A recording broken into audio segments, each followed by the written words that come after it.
প্রিয় শিক্ষার্থীরা, শুভেচ্ছা নিও। তোমাদের নবম শ্রেণীর পৌরনীতি ও নাগরিকতা বিষয়ের ক্লাসে স্বাগত জানাচ্ছি আমি হাফিজ উদ্দিন খান। চলো আমরা ক্লাস শুরু করার আগে কিছু ছবি দেখে নেই। তোমরা এই ছবিগুলো দেখে কি অনুমান করছো? একটু ভাবো তো, আমরা এই ছবিগুলো কি দেখতে পাচ্ছি?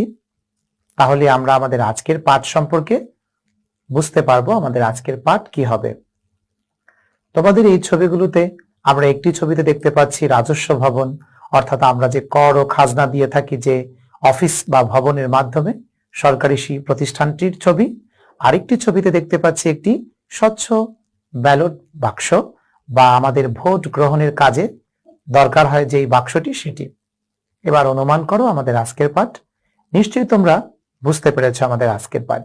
আমাদের আজকের পাঠ নাগরিকের কর্তব্য এবং অধিকার ও কর্তব্যের সম্পর্ক। চলো শিক্ষার্থীরা, আমরা মূল আলোচনায় চলে যাই। তার আগে আমরা দেখব আমরা আজকের পাঠ থেকে কি শিখতে পারবো। আমরা জেনে নিই আমাদের শিখন ফল।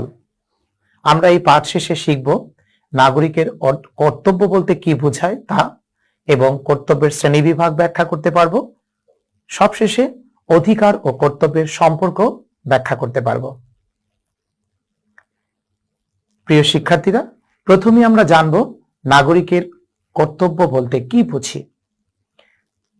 রাষ্ট্রের নিকট নাগরিকের যেমন অধিকার রয়েছে, তেমনি রাষ্ট্রের প্রতিও নাগরিকের কিছু কর্তব্য রয়েছে। আইনের দ্বারা স্বীকৃত অধিকার ভোগ করতে গিয়ে যেসব দায়িত্ব পালন করতে হয় তাকে আমরা নাগরিকের কর্তব্য বলে থাকি। কর্তব্য বলতে ব্যক্তি, সমাজ ও রাষ্ট্রের মঙ্গলের জন্য কোনো কিছু করাকেই বোঝায়। অধিকার, কর্তব্য, অধিকার ভোগ ও কর্তব্য পালনের মধ্যেই নাগরিক জীবন বিকাশ লাভ করে। তাহলে নিশ্চয়ই তোমরা একটি ধারণা পেয়েছো নাগরিকের কর্তব্য বলতে কি বোঝায়। যেহেতু আমরা বাংলাদেশ নামক একটি রাষ্ট্রে বসবাস করি, আমরা এই রাষ্ট্রের নাগরিক, আমরা এখানে স্থায়ীভাবে বসবাস করি, রাষ্ট্র থেকে কিছু সুযোগ সুবিধা বা অধিকার ভোগ করি, তাই পক্ষান্তরে রাষ্ট্রের প্রতিও আমাদের কিছু দায়িত্ব ও কর্তব্য পালন করতে হয়। এবার আসো, আমরা নাগরিক হিসাবে রাষ্ট্রের প্রতি কি কি ধরনের কর্তব্য পালন করি। আমরা কর্তব্যের শ্রেণীবিভাগগুলোকে একটি ডায়াগ্রামের মাধ্যমে উপস্থাপন করে বোঝার চেষ্টা করব আমাদের আজকের মূল আলোচনাগুলো। প্রথমে আমরা কর্তব্যকে দুই ভাগে ভাগ করতে পারি, নৈতিক কর্তব্য আর দ্বিতীয়টি হচ্ছে আইনগত কর্তব্য। প্রিয় শিক্ষার্থীরা, প্রথমে আমরা জানব নৈতিক কর্তব্যগুলোকে আমরা আবার কোন কোন ধরনে বিভক্ত করে দেখতে পারি। নৈতিক কর্তব্যগুলো সন্তানদের শিক্ষিত করা, সততার সাথে ভোট দেয়া, রাষ্ট্রের সেবা করা, বিশ্ব মানবতার সাহায্য করা। আর আইনগত কর্তব্যগুলো রাষ্ট্রের প্রতি আনুগত্য প্রকাশ, আইন মান্য করা এবং কর প্রদান করা। তাহলে আমরা এবার প্রত্যেকটি কর্তব্যের শ্রেণীবিভাগকে আলাদা করে ব্যাখ্যা করার চেষ্টা করব। প্রথমেই আসো প্রিয় শিক্ষার্থীরা, নৈতিক কর্তব্য কি সে সম্পর্কে আমরা ধারণা নেব। মানুষ তার বিবেক ও নৈতিকতা বোধে উদ্বুদ্ধ হয়ে যে দায়িত্ব পালন করে তাকে নৈতিক কর্তব্য বলে। আমি আবারও বলছি বিষয়টি, মানুষ তার বিবেক ও নৈতিকতা বোধে উদ্বুদ্ধ হয়ে যে দায়িত্ব পালন করে তাকেই বলা হয় নাগরিকের নৈতিক কর্তব্য। যেমন সন্তানদের শিক্ষিত করা, এটা নাগরিক হিসাবে আমাদের একটি অন্যতম গুরুত্বপূর্ণ নৈতিক কর্তব্য। কেননা জাতি গঠন ও নাগরিক গুণাবলী বিকাশের জন্য সন্তানের সুশিক্ষা খুবই প্রয়োজন। এজন্য সন্তানকে সুশিক্ষিত করা নাগরিকের দায়িত্ব। তোমরা নিশ্চয়ই জানো নেপোলিয়নের সেই বিখ্যাত কথাটি। নেপোলিয়ন বলেছিলেন, তোমরা আমাকে শিক্ষিত মা দাও, আমি তোমাদের উন্নত জাতি দেব। এর দ্বারা কি বোঝাচ্ছে? আমরা যদি সুশিক্ষিত মা পাই তাহলে সুশিক্ষিত সন্তান পাবো, আর সুশিক্ষিত সন্তানের মাধ্যমে আমরা সুন্দর, সুশৃঙ্খল একটি উন্নত জাতি প্রতিষ্ঠা করতে পারবো। প্রিয় শিক্ষার্থীরা, আমরা নিশ্চয়ই বুঝতে পেরেছি। এরপরে আমরা নৈতিক কর্তব্যের দ্বিতীয় ধরনটিতে দেখব সততার সাথে ভোট দান। এটি আমাদের আরেকটি নৈতিক কর্তব্য।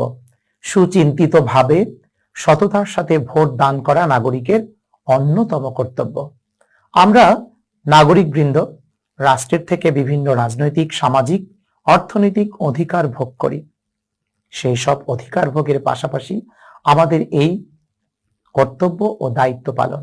এখানে আমরা অবশ্যই সততার সাথে আমাদের সেই কর্তব্য পালনে নিষ্ঠ থাকব। কারণ ভোটদানের মেধার উপরে আমাদের শাসন ব্যবস্থার উৎকর্ষতা নির্ভরশীল। আমরা যদি উত্তম ও যোগ্য প্রতিনিধি বাছাই করতে পারি তাহলে আমরা একটি উন্নত দেশ পাব। তা না হলে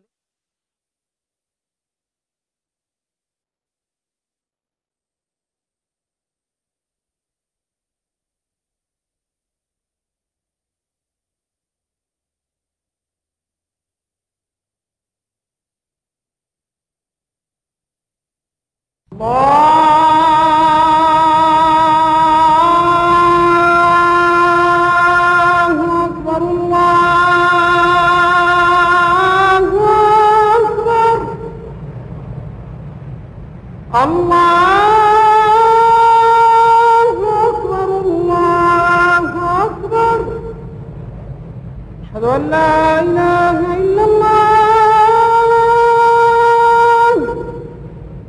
أشهد أن لا إله إلا الله أشهد أن محمدا رسول الله أشهد أن محمدا رسول الله حي على الصلاة حي على الصلاة حي على الفلاح حي على الفلاح الله أكبر الله أكبر لا إله إلا الله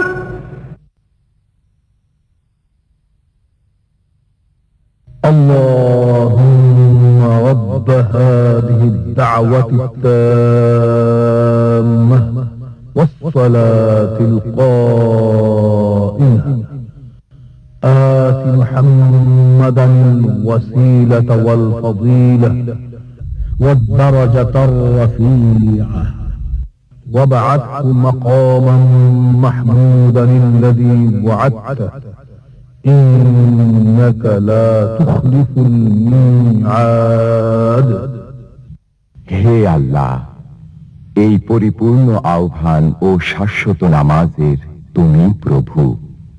হযরত মুহাম্মদ সাল্লাল্লাহু আলাইহি ওয়াসাল্লামকে দান করো বেহেশতের সর্বোচ্চ সম্মানিত স্থান এবং সুমহান মর্যাদা, আর তাকে অধিষ্ঠিত করো শ্রেষ্ঠতম প্রশংসিত স্থানে, যার প্রতিশ্রুতি তুমি তাকে দিয়েছ।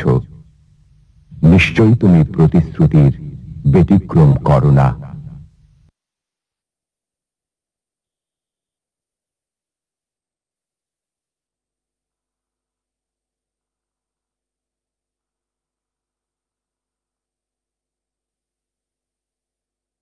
মূলক হবে না। আমরা নিশ্চয়ই নাগরিকরা একটি জনকল্যাণমূলক এবং আমাদের স্বার্থ রক্ষাকারী একটি সুন্দর ও কল্যাণমুখী রাষ্ট্র ব্যবস্থা চাই। প্রিয় শিক্ষার্থীরা, এবার আমরা আইনগত কর্তব্য কি সে সম্পর্কে জানব। রাষ্ট্রের আইন দ্বারা আরোপিত কর্তব্যকে আইনগত কর্তব্য বলে। আমি আবারও বলছি এই বিষয়টি, রাষ্ট্রের আইন দ্বারা আরোপিত কর্তব্যকে আইনগত কর্তব্য বলে। এসব কর্তব্য রাষ্ট্রের আইন দ্বারা স্বীকৃত, তাই এটাকে আমরা আইনগত কর্তব্য বলে থাকি। যেমন প্রথমে রাষ্ট্রের প্রতি আনুগত্য প্রকাশ। একজন নাগরিকের প্রধানতম দায়িত্ব হচ্ছে রাষ্ট্রের প্রতি আনুগত্য প্রকাশ। কারণ এই আনুগত্য প্রকাশটাকে আমরা কিভাবে ব্যাখ্যা করব? দেশের স্বাধীনতা ও সার্বভৌমত্ব রক্ষা করা, সংবিধান, রাষ্ট্রীয় মূলনীতির প্রতি শ্রদ্ধাবোধ প্রদর্শন ইত্যাদির মাধ্যমেই আমরা রাষ্ট্রের প্রতি আনুগত্য প্রকাশ করি। প্রিয় শিক্ষার্থীরা, আমরা এর মধ্যে কয়েকটি বিষয় পেয়েছি। প্রথমে দেখো, দেশের স্বাধীনতা ও সার্বভৌমত্ব রক্ষা করা। আমরা জানি আমাদের স্বাধীন দেশ বাংলাদেশ 1971 সালে স্বাধীনতা অর্জন করে দীর্ঘ 9 মাসের রক্তক্ষয়ী সংগ্রামের মধ্য দিয়ে। আমরা এই স্বাধীনতা ও সার্বভৌমত্ব রক্ষার জন্য সচেষ্ট থাকব নিশ্চয়ই। এরপরে দেখো, সংবিধান আমাদের রাষ্ট্রের সর্বোচ্চ দলিল এবং পবিত্র দলিল সংবিধান, যেখানে লিখিত রয়েছে আমাদের রাষ্ট্রটি কিভাবে পরিচালিত হবে। এর সকল নিয়ম কানুনগুলোই আমাদের সংবিধানে লিপিবদ্ধ আছে। এরপরে দেখো প্রিয় শিক্ষার্থীরা, রাষ্ট্রীয় মূলনীতি। আমরা জানি আমাদের রাষ্ট্রের মূলনীতি 4টি। কি কি? জাতীয়তাবাদ, গণতন্ত্র, সমাজতন্ত্র এবং ধর্মনিরপেক্ষতা। এই 4টি বিষয় সম্পর্কেও আমরা সচেতন থাকব এবং এর প্রতি শ্রদ্ধাশীল হব। তবেই নাগরিক হিসাবে রাষ্ট্রের প্রতি আমাদের আনুগত্য প্রকাশ পাবে সম্পূর্ণভাবে। প্রিয় শিক্ষার্থীরা, এবার আমরা দেখব আইনগত কর্তব্যের দ্বিতীয়টি, যেখানে বলা আছে আইন মান্য করা। নাগরিক হিসেবে আমরা অবশ্যই আইন মান্য করব। আমাদের জীবন, সম্পত্তি ও স্বাধীনতার রক্ষা কবচ হচ্ছে এই আইন। রাষ্ট্রের আইনের প্রতি সম্মান ও শ্রদ্ধা প্রদর্শন করা সকল নাগরিকের পবিত্র দায়িত্ব। আইন না মানলে রাষ্ট্রের শৃঙ্খলা থাকে না, আর শৃঙ্খলা না থাকলে জীবন দুর্বিষহ হয়ে পড়ে, আমরা তা সবাই জানি। এবং আইনবিহীন সমাজ, রাষ্ট্র ও নাগরিক জীবন কোনো কিছুই আমরা কল্পনা করতে পারি না। সেটা হয়ে যাবে একটা নৈরাজ্যকর পরিস্থিতি, অর্থাৎ রাষ্ট্রহীনতা। একটা রাষ্ট্র ব্যবস্থার মধ্যে অবশ্যই আইনের প্রচলন থাকতে হবে, আইনের প্রয়োগ, আইনের অনুসরণ এবং যথাযথভাবে নাগরিক সেই আইনের প্রতি শ্রদ্ধাশীল হবে। কিন্তু যখন আমরা নাগরিক আইনের প্রতি শ্রদ্ধাশীল হব না, আইন মান্য করব না, তখন একটি অরাজক, বিশৃঙ্খল পরিস্থিতি হবে, যা আমাদের সকলের জন্যই অবাসযোগ্য একটি পরিস্থিতির মুখোমুখি হতে হবে। প্রিয় শিক্ষার্থীরা, তাহলে আমরা তৃতীয় ধরনটি দেখি আইনগত কর্তব্যের কর প্রদান করা। কর এই শব্দটি তোমাদের কাছে নতুন নয়, নিশ্চয়ই তোমরাও পরিচিত হয়েছ ইতোমধ্যে। তোমাদের পারিবারিক জীবন থেকে, তোমাদের বাবা বা মায়ের মাধ্যমে শুনে থাকতে পারো, আমরা রাষ্ট্রকে কর প্রদান করি। করকে আমরা অনেক সময় খাজনা বলি, ট্যাক্স বলে থাকি, শুল্ক বলি। একই বিষয়, আলাদা আলাদা নামকরণ প্রাতিষ্ঠানিকভাবে। এই কর কেন প্রদান করব আমরা রাষ্ট্রকে?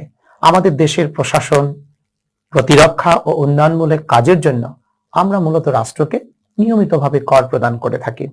তাই এই কর প্রদান নাগরিকের একটি অবশ্য কর্তব্য। সরকার নাগরিকদের উপর প্রত্যক্ষ ও পরোক্ষভাবে কর আরোপ করে থাকে। একজন সুনাগরিক অবশ্যই নিয়মিতভাবে রাষ্ট্রের কর প্রদান করবে, তা না হলে তার রাষ্ট্রটি সুন্দর সুশৃঙ্খলভাবে এর উন্নয়ন কর্মকাণ্ড পরিচালনা করতে ব্যর্থ হবে।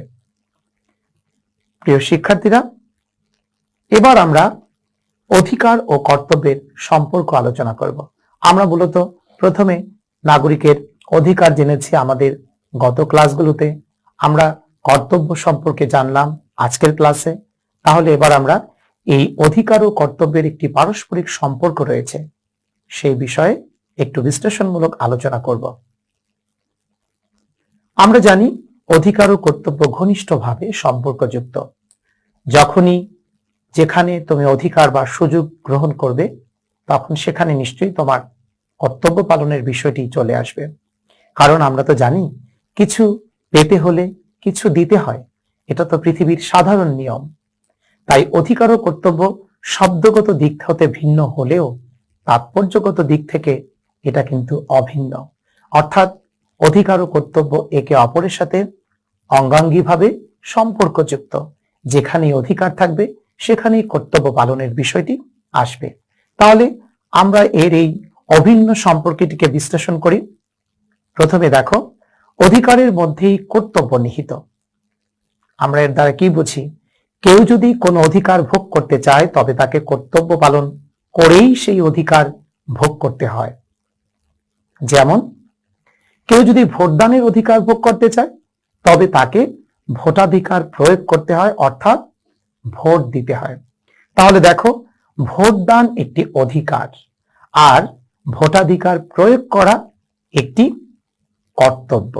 তাহলে তুমি যখন তোমার ভোট দানের অধিকার অর্থাৎ রাজনৈতিক অধিকারটি পেতে চাও, যে তুমি ভোটার, তাই তুমি ভোট দিয়ে তোমার পছন্দের যোগ্য প্রতিনিধিকে বাছাই করবে সরকার গঠনের জন্য, তখন তোমাকে অবশ্যই ভোট কেন্দ্রে গিয়ে ভোটটি দিতে হবে। যখন তুমি ভোটটি দেওয়ার জন্য ভোট প্রয়োগ করবে, তখনই সেটা হবে তোমার জন্য একটি কর্তব্য। তাহলে আমরা কি বুঝলাম? অধিকারের মধ্যেই কিন্তু আমাদের কর্তব্য নিহিত রয়েছে। পরবর্তী সম্পর্কটি ব্যাখ্যা করব আমরা এভাবে: একজনের অধিকার অন্যজনের কর্তব্য। এটা দ্বারা আমরা কি বুঝবো? একজনের অধিকার বলতে অন্যজনের কর্তব্যকে নির্দেশ করে। যেমন আমার পথ চলার অধিকার আছে, তার অর্থ এই যে আমি চলবো এবং অপরকে চলতে দিব।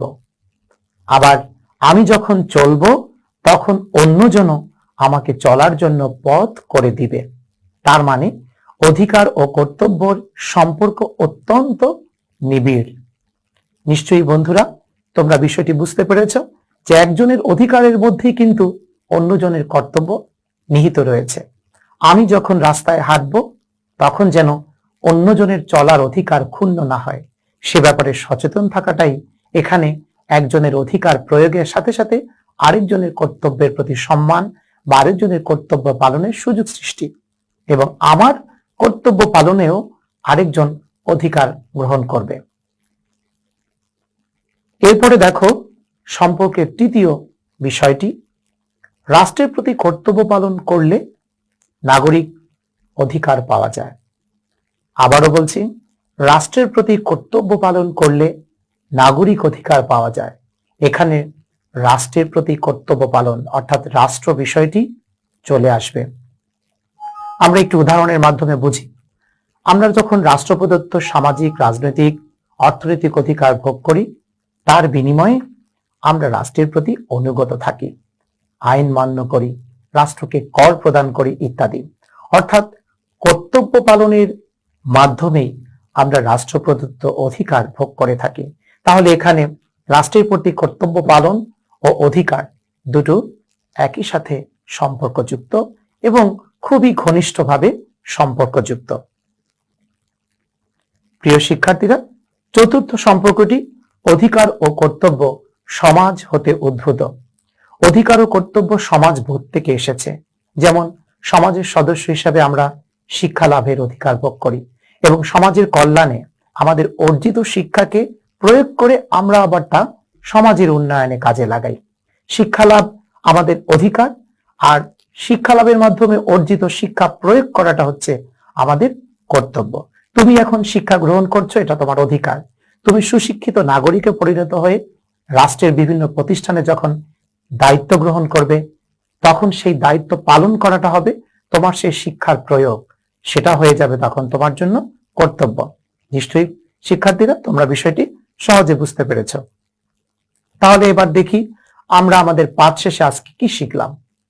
আমরা অধিকার বলতে কি বুঝি সেটা জানলাম, অধিকারের শ্রেণী বিভাগ করতে পারলাম এবং অধিকার ও কর্তব্যের মধ্যে পারস্পরিক সম্পর্কটি বিশ্লেষণ করতে সক্ষম হলাম।